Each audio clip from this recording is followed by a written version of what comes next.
Baik, kembali di Q&A masih bersama Menteri Pertanian Republik Indonesia, Bapak Amran Sulaiman. Nah, sebelum kita memulai perbincangan yang lebih seru lagi bersama Pak Amran, mungkin Mas Heri ada yang lebih seru lagi yang ingin ditanyakan, disampaikan ke Pak Amran, silakan. Jadi pengusaha sama jadi menteri itu musuhnya banyakan mana, Pak?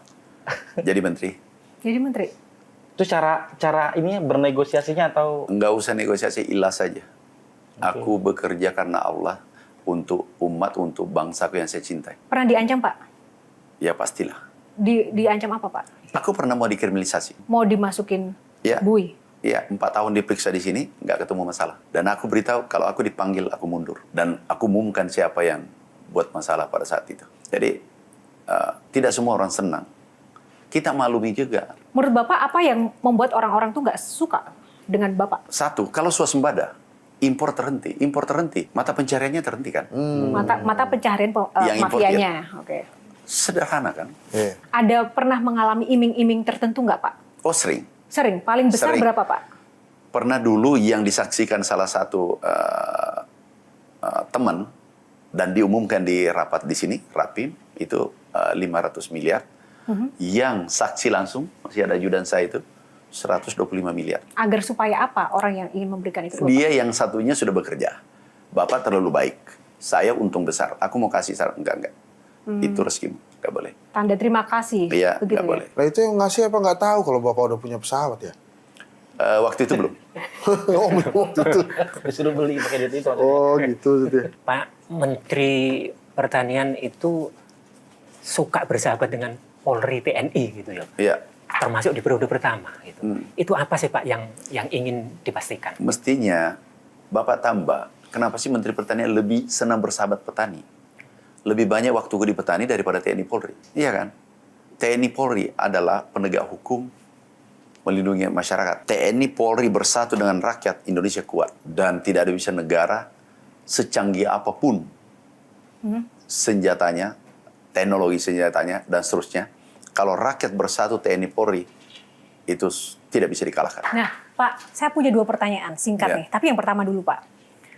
Melihat Bapak tadi menjelaskan dan berbicara, saya penasaran, Bapak pernah sakit hati nggak sih, Pak? Misalnya nih, dulu di periode sebelumnya, itu nggak dilanjutkan jadi menteri.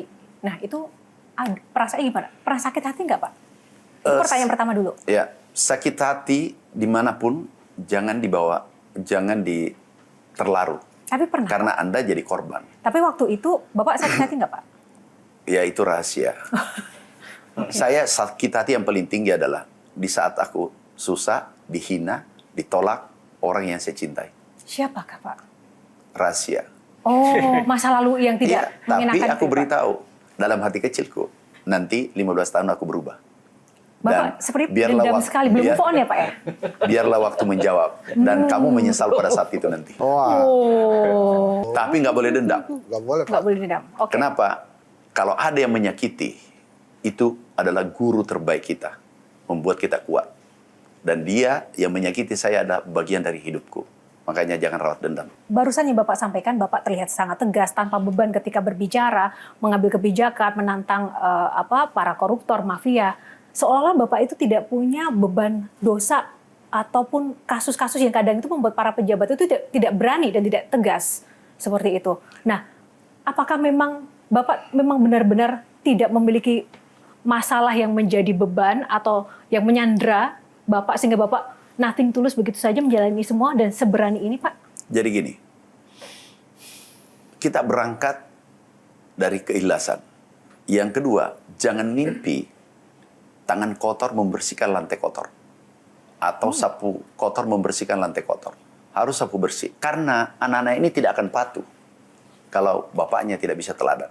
Oke. Aku punya celah satu saja. Itu pasti ada sanksi sosial beredar. Dan dia demotivasi. Bahwa ini adalah omong-omong pimpinan saya. Itu sangat berbahaya. Jangan teladan dalam narasi. Tapi teladan dalam tindakan. Ini dipublikasi nanti. Kalau ada satu orang mengaku pernah memberi amplop ke saya dengan isinya. Bukan amplop, dengan isinya. Dan lolos.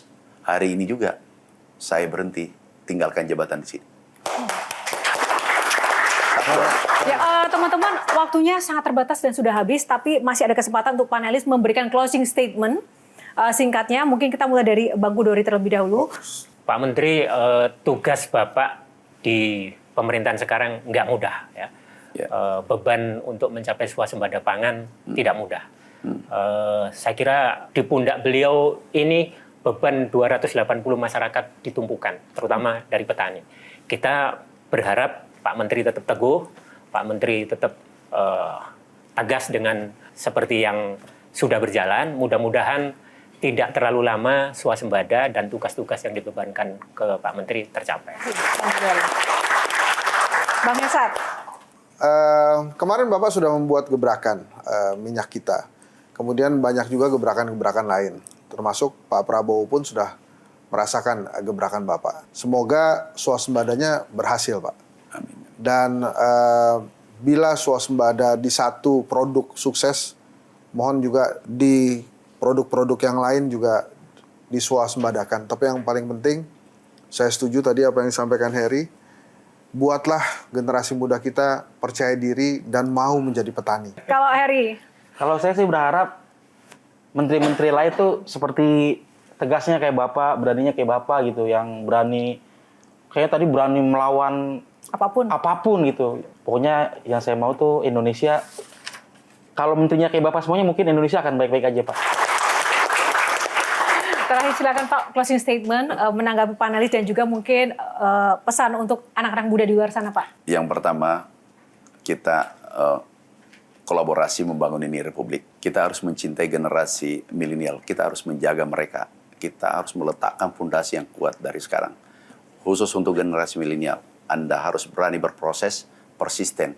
Anda berkarakter kuat. Insya Allah Indonesia menjadi negara superpower ke depan. Ya, komitmen Bapak, Pak, sebagai pemimpin yang diharapkan oleh masyarakat kita, Komitmen Pak. kami di pertanian, kami akan mengejar target yang diberikan adalah swasembada. Kemudian internal, kami akan beresin kalau masih ada koruptor yang tersisa atau mafia tersisa di sektor pertanian.